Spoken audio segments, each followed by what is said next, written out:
Tame Your Mind by Swami Paramahansa Yogananda. The restless monkey of the mind.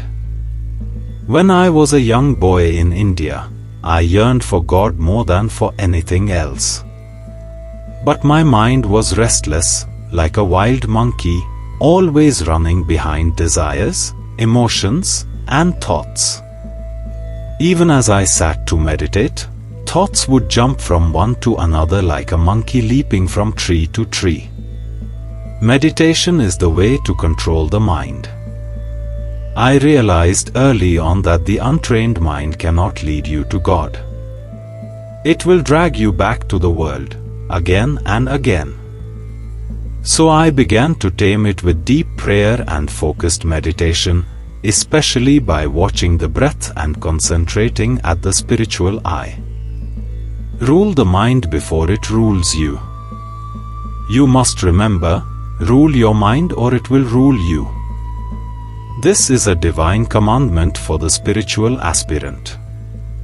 You cannot afford to be casual with your thoughts. A mind without discipline is like a chariot without a driver. It will take you over cliffs of suffering. In my early years of training, I would sometimes fast and meditate deeply for hours, until my mind became still. One time, during a 3-day fast and silent retreat, I felt my mind gradually lose its grip over me.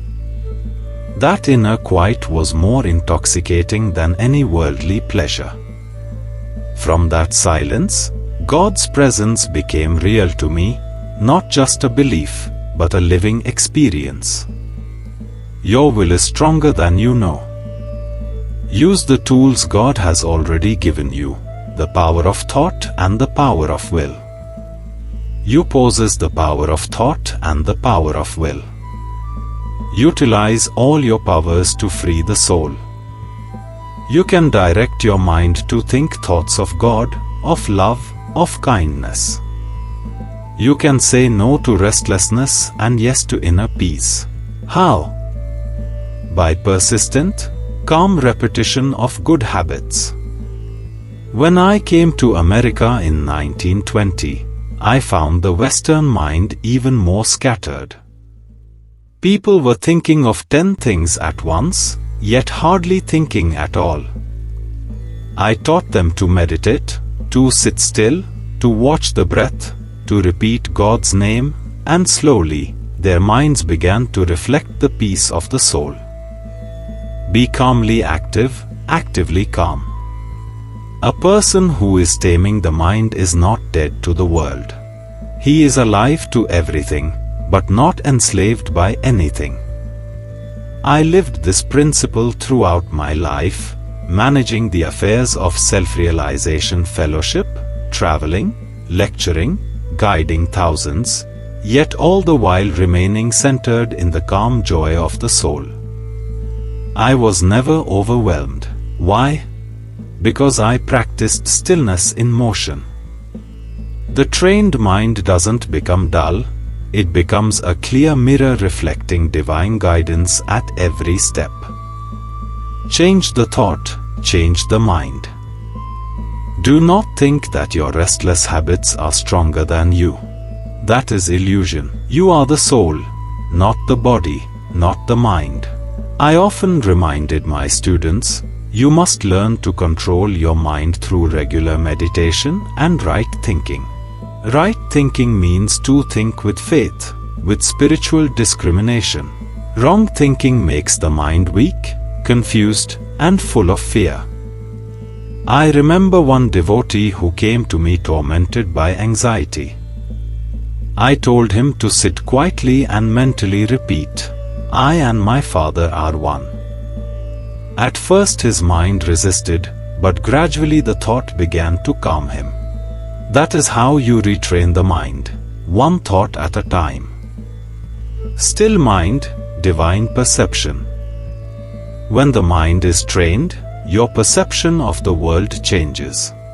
When the mind is calm, how quickly, how smoothly, how beautifully you will perceive everything.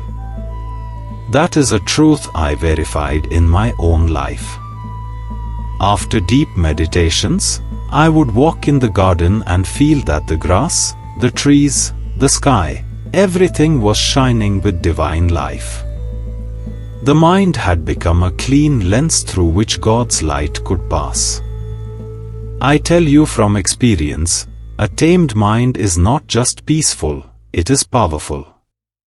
It draws inspiration, solves problems, and receives guidance from the infinite. Let your mind be your servant, not your master. The final victory, stillness and God. The journey to mind mastery is the journey to God. When your mind becomes still, you will hear Him in the silence. You will feel Him in the breath. You will see Him in the light between the eyebrows. Meditation, self-discipline, devotion, and right company, these are the tools I offer you. I too struggled. I too had to tame the monkey of my mind. But with love for God and determination, I overcame. So can you. Never say, I cannot meditate. Say rather, I will sit, I will try, and God will help me. That is the spirit that tames the mind and lifts the soul to bliss.